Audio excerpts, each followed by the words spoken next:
Ilang taon ka na? 25. 25. 10 years experience insulating. Ay, wala ka pa. Ilang taon pa lang? 6 months. Oh, 6 months. Not bad. Ako nga, 2 months eh. Ayun na yata eh. Ha? 8 months. 8 months na. Matagal na. So expert na to. Ako, newbie. Newbie pa lang ako. So sa Port St. John ba tayo ngayon? Sa Port St. John daw kami ngayon itatapon eh. Kasi malupit kami, may kinik out daw dun eh.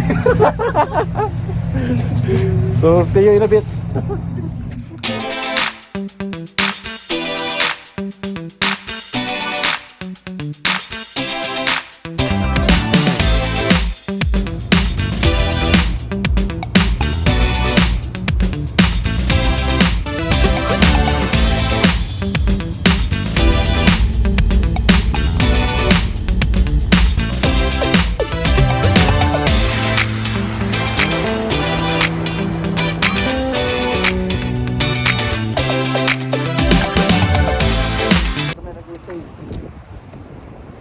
Yun yung boarding house namin.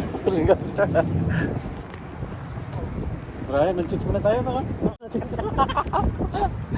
Back to you again mga kalahi. Ngayong araw nga ay pupunta kami ng Port St. John, British Columbia, Canada para mag-insulate ng mga water pipes sa isang malaking project ng British Columbia, Canada. Kami ngay mag-i-stay ng 3 araw dito sa hotel, gawa ng ito ay malayo sa aming opisina. 3 araw din kami mag-i-stay at mag-work sa isang malaking project ng British Columbia. Buti nilang company's expense ang aming 3 days hotel at meron kaming $50 Canadian meal allowance bigay ng aming kumpanya. Tayo.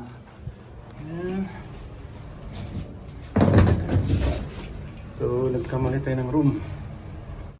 So after nga ng 2 oras na mahabang biyahe, kami ay dumiretso na sa aming hotel na binook ng aming company. At ako nga ay nakalocate sa 4th floor na kung saan is makikita ninyo sa ating pagpasok kung anong klaseng hotel ito at kung worth it ba ang pag-stay namin ng 3 araw dito. So samahan nyo nga ako mga kalahi at pasukin natin ang magiging kwarto ko at alamin natin kung worth it ba ito sa 3 araw na stay ko dito. So ayan nga siya mga kalahi, malaking kama, ito ay queen bed at may preview.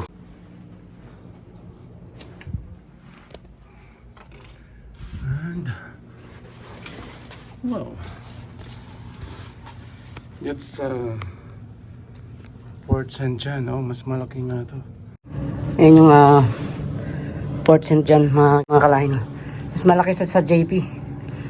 Parang ano siya, Winnipeg, no? Sige nga, room tour natin, no? Yan. So yan yung room nila dito, no? So mas maganda siya compare mo dun sa unang hotel na in-stayan namin sa Slave Lake, no? Yun, no? Yan. It's good. So yan.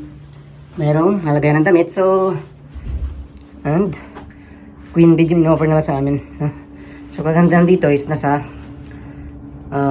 taas tayo, kaya yan, may salamin, may TV, no? Mayroong ano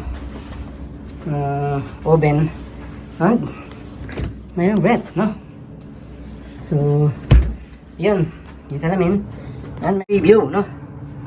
So yan, maganda rito. Sayang, wala akong dalang sasakyan, magdo-DoorDash sana ako dito eh. Magpa part-time sana ako eh, kaya 3 days lang eh. So ayan, napaka well developed ng lugar, no?